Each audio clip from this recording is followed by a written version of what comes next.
by talking about this whole Angel Reese, Caitlin Clark controversy. Now, for those of you who are not familiar with this particular situation, Angel Reese, as you can see on the screen, she's got a bunch of heat for doing this at the end of the women's NCAA basketball championship game. People have called her crass. They've called her classless. She's taken a lot of heat. She's taken a hell of a lot of heat. Now, before I give my take on this particular situation, let me explain how it got to this point. And I'm actually going to use myself as an example to illustrate how sports fans generally operate.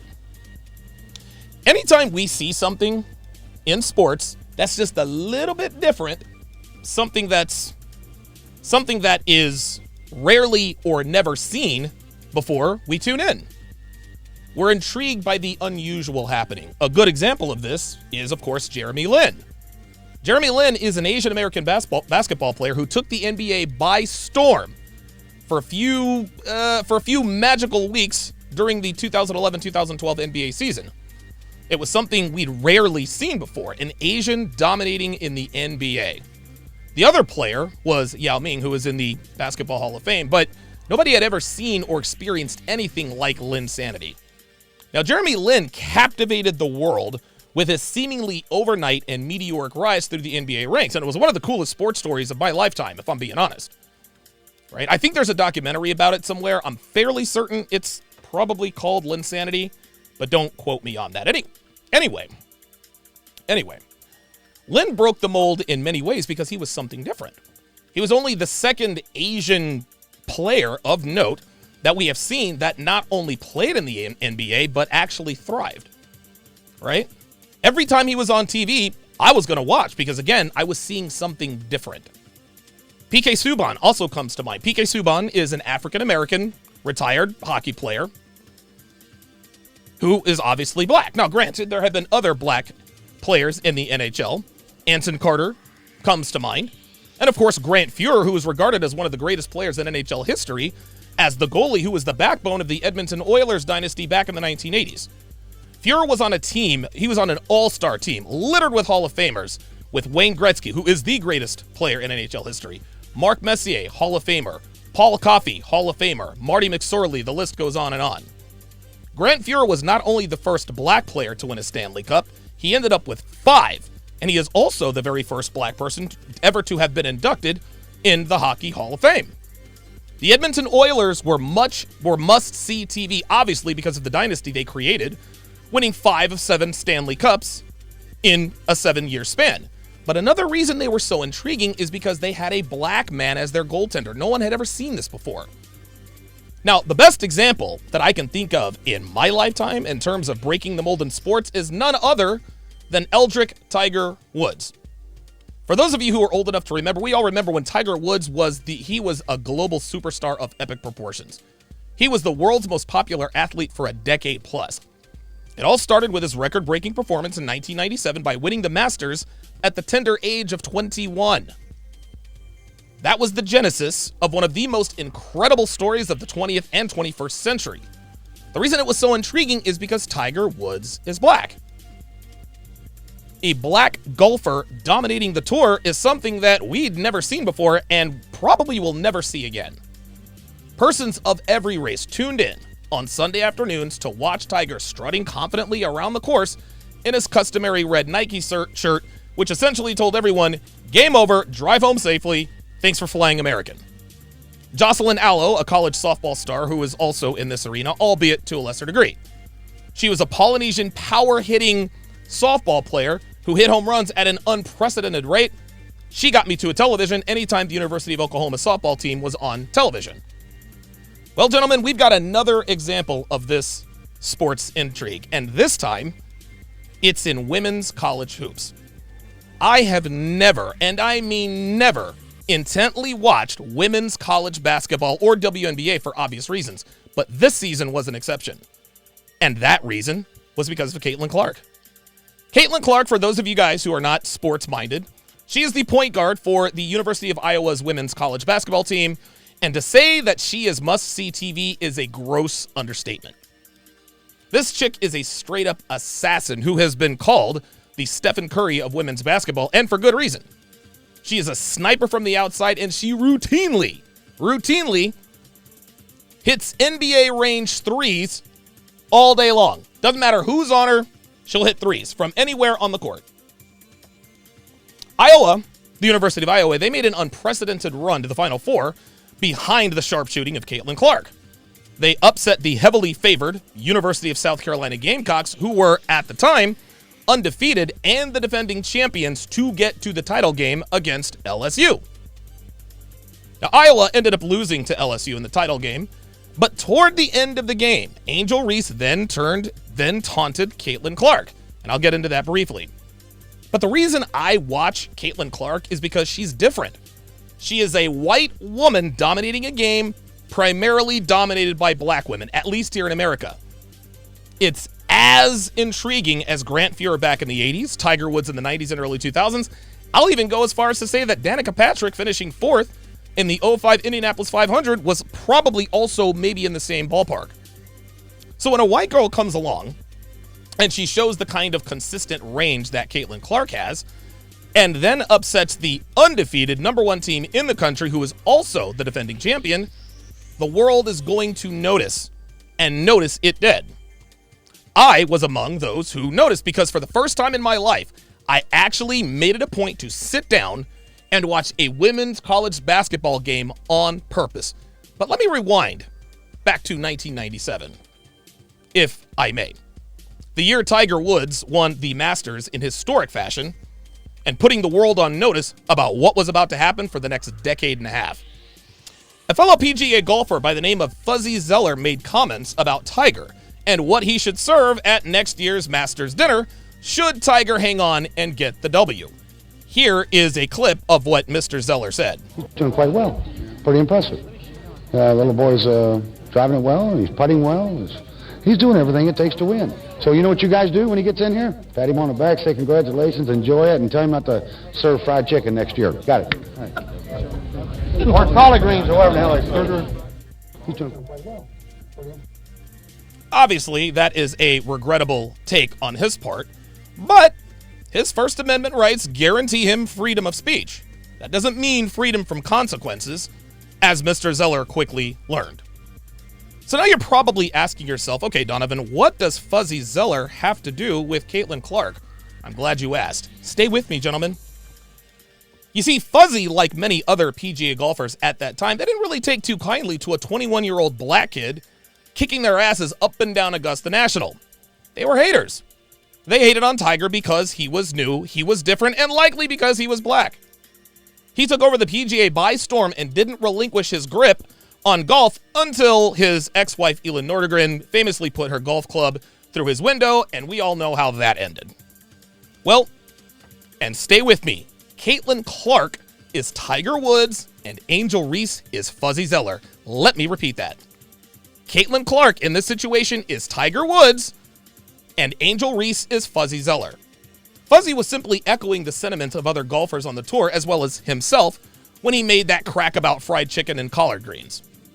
And for the record, Tiger Woods is the best thing that ever happened to the PGA Tour money-wise, because it's because of him now purses are higher than they've ever been. Of course, Live Golf came along and blew that out of the water, but that's beside the point.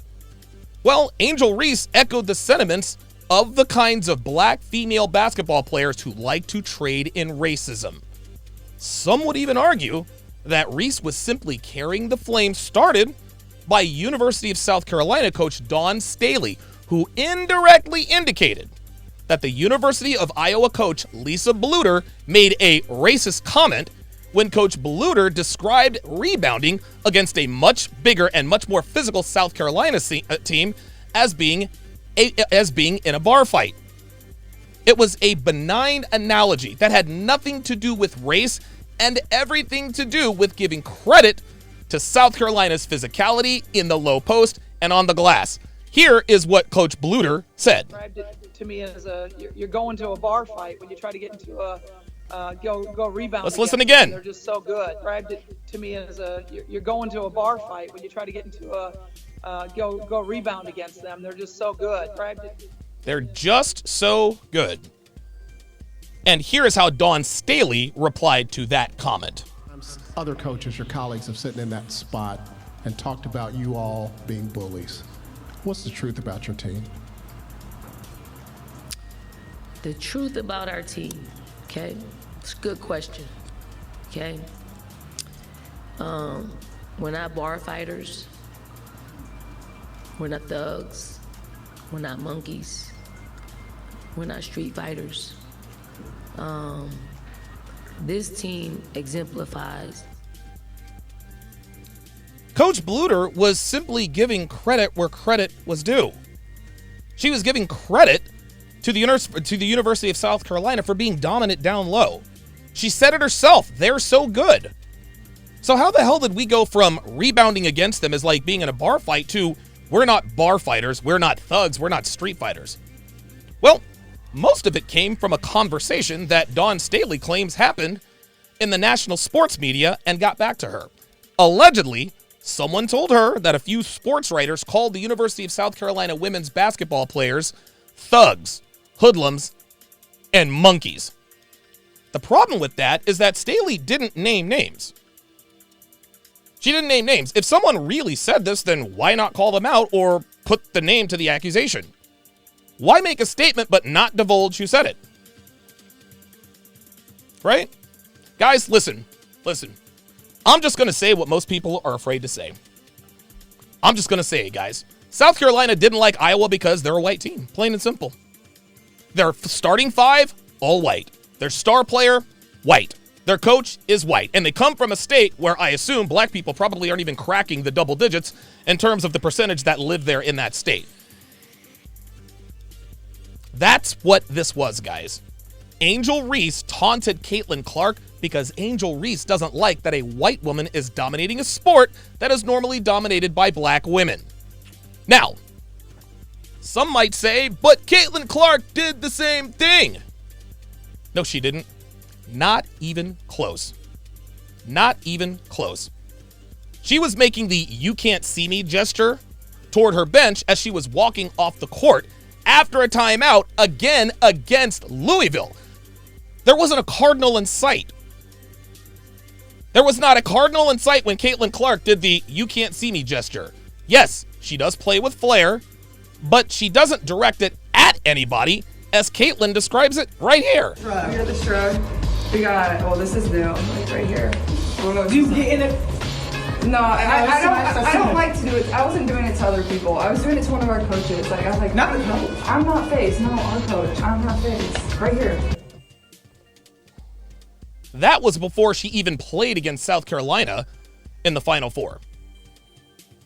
Angel Reese literally followed Caitlin Clark around the court, and let me bring this up, and we're going to see the difference between what Caitlin Clark did and what Angel Reese did. Let's take a look. There it is. Caitlin Clark, you can't see me. Look, now watch. Watch Angel Reese follow Caitlin Clark around the court. This is not the same thing. This is not, look at this. She's following her around the court. Look, Caitlin Clark does "you can't see me" to her bench. That's the end of it.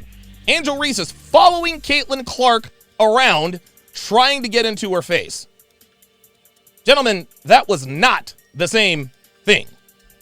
That was not the same thing. But here's why I know this was racially motivated. Angel Reese told reporters that Caitlin Clark disrespected them, the LSU Lady Tigers, by the way they guarded South Carolina. Let me repeat that. Angel Reese told reporters that she felt like Caitlin Clark disrespected them, LSU, by the way they guarded South Carolina. To paraphrase, she said that Caitlin Clark and the Lady Hawkeyes disrespected the Lady Tigers because they clogged the lane and left the South Carolina shooters wide open. Huh? Wait. I'm sorry. I beg your jargon? Are you serious with this? The way a team defends another team, not your team, as you guys can see. See, look, Caitlin Clark waves her off like, okay, South Carolina can't shoot. They're trying to crowd the lane. Guys, this is strategy. What does this have to do with disrespect? What does this have to do with disrespect at all? Sorry about that. Now, the reason they clogged the lane, or the reason why the University of South Carolina clogged the lane, Iowa clogged the lane, is because South Carolina has a major size advantage. They got a bitch who's 6'7", who's not even the best player on the team.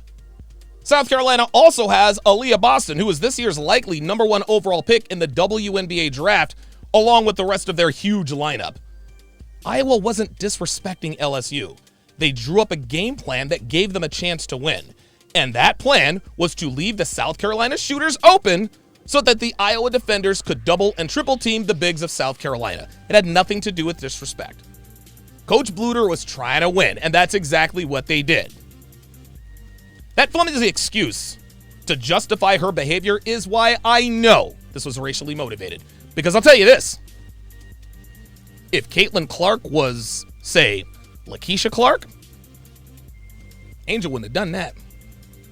Angel wouldn't have done that to Lakeisha. Oh, no. The first reason is because Lakeisha probably would have whooped her ass, for one. But the second reason she wouldn't have done it is because Lakeisha would be black and not white. This is where the Fuzzy Zeller comparison comes into play. Fuzzy was flat out jealous of Tiger Woods. Here's this black kid, just out of college, taking the best golfers on the planet behind the woodshed, and now he's about to win golf's most prestigious tournament by double-digit strokes? Oh, yeah. Yeah, Zeller was drinking that haterade heavy that day. Well, Angel Reese was also drinking the same thing.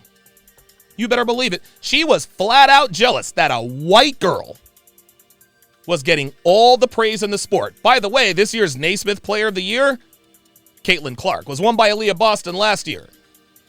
She was flat out jealous that a white girl was getting all the praise in the sport that is mostly dominated by black women. She couldn't stand it. So she took the opportunity to act like the classless dumbass she is and use this fake disrespect as an excuse to show her ass. Of course, in the press conference, she was unapologetic, saying that she's glad she could grow the game of women's college basketball. Angel, sweetheart, newsflash, you didn't grow shit. Except for maybe more entitlement next year, when you will no doubt continue to show your ass because the media is now praising you for it. Nah, boo. Nope. It was Caitlin Clark who's growing the game. I didn't tune in to watch Aaliyah Boston when Iowa played South Carolina. I already knew she was a gangster. Like I said before, she won the Naismith Award last season as the nation's top player and had arguably a better season than even last year when she won the title with South Carolina. I didn't tune in to watch Angel Reese's dominant because I already knew she was good. No, I tuned in to watch Caitlin Clark because I had never seen anything like her before. She's kind of a cross between like Stephen Curry and like Pistol Pete Maravich, in my opinion, who, incidentally enough, went to LSU. So no, Angel, you didn't grow or advance anything. All you did was further perpetuate what we already know about the typical rank-and-file black woman in America, which is that you don't like it when white people succeed in your field. Plain and simple. And I wouldn't be surprised if Kim Mulkey, LSU's head coach, probably used a little bit of racism to light a fire under her team. And guess what? I'd have done the same damn thing. Look, whatever it takes to win. Even if it's something as dumb as, let's go beat these white girls.